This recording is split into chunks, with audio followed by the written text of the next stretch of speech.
I was so excited when I heard the song with my name in the title. It was inspired by you. It wasn't just titled after you. The energy that you carry. Even my outfit is inspired by the way you've made me feel my entire life. Like, the carefree, the understanding. Like, when you don't understand. Okay, so I wrote you this letter that I never sent you. But it talked about how, I guess, you know, when you're younger and you're a Black woman, there's not a lot of examples all the time. And one of the few lovely white women that I looked up to so much on television, it was you, because you were so yourself. You were quirky. Your smile wasn't perfect. I have like a slight speech impediment and people laugh all the time. And you're like, what is SZA saying? And it's like a running joke. But it's like, I love the way you talk and like just all the you-ness of you, your laugh, even in the movies and in real life. It's very much, it just reminds me of all the things about myself that make me nervous, but on you it shines so brightly. You gave me permission to like be myself and feel like this is so cool and so not whatever. Like, I just love it. All your old photo shoots, I looked them up. Like, you've always been the pinnacle to me. I love you, Drew. I love you. You're so special.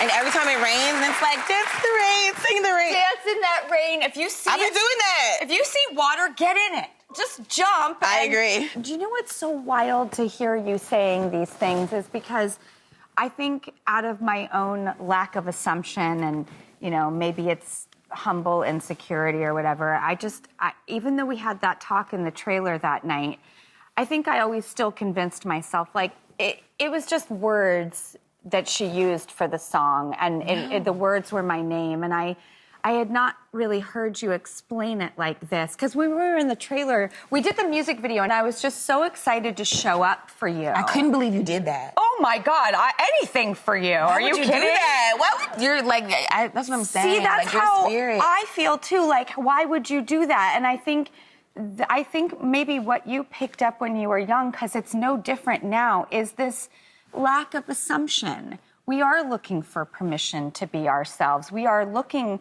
for someone to tell us it will be okay to be exactly who we are. Yeah. Because I experience it almost every day, and I think everybody does. How do we be brave enough to just put ourselves out there?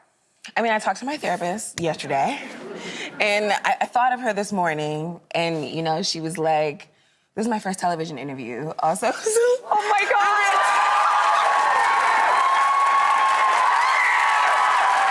I knew it.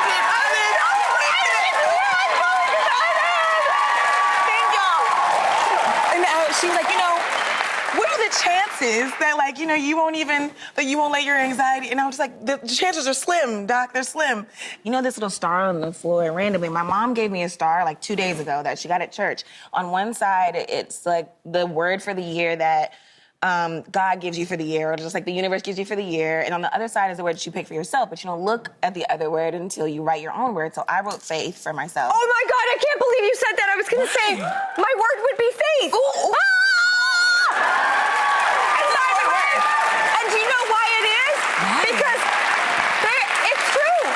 It's true, and it's whatever faith is for you. And Barry, my therapist, gave me that as my word for the year because he noticed a pattern of me where he was like, I see when it's your loss of faith that fear and anxiety comes in. Yeah. And so please, I want you to focus on faith, which is another form of trust and belief. And I had the other side of the word was pursue. That's the word that the universe gave me for the year. And I thought it was interesting that faith and pursue go hand in hand without even knowing what was on the other side of the star. And I think walking on here today and just vibing with you, and it's about faith and pursuit. It's about just continuing.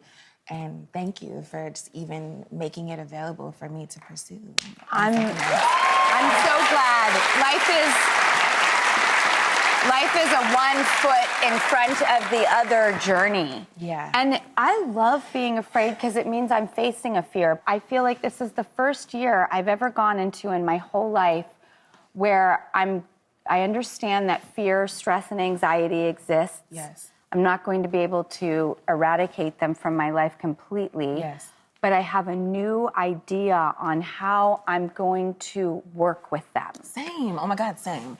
I'm doing this also, a vow of silence in India in like a week. You are? I am at an ashram. You are? I'm going to an ashram, which my mom's also going to. Going to do a silent retreat. Oh, to do a vow of silence with Sadhguru. It's called Samyama, and I've been like training for it for a year, and like I'm unprepared, and I love that I'm unprepared, and I love that I'm thrusting myself into something that's gonna like force me to trust and pursue, because that's the theme of this year, and I feel like yoga changed my life, and I'm just down to see whatever life has for me. How did you become such a seeker? How did you become someone?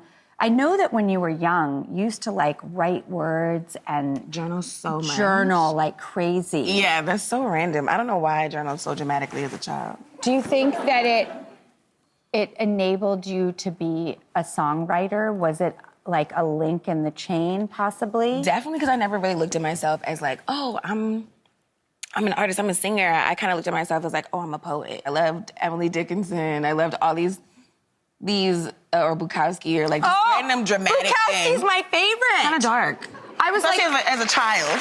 Okay, hold that thought. We have to cut to a commercial break, but we're going to be right back, so who cares?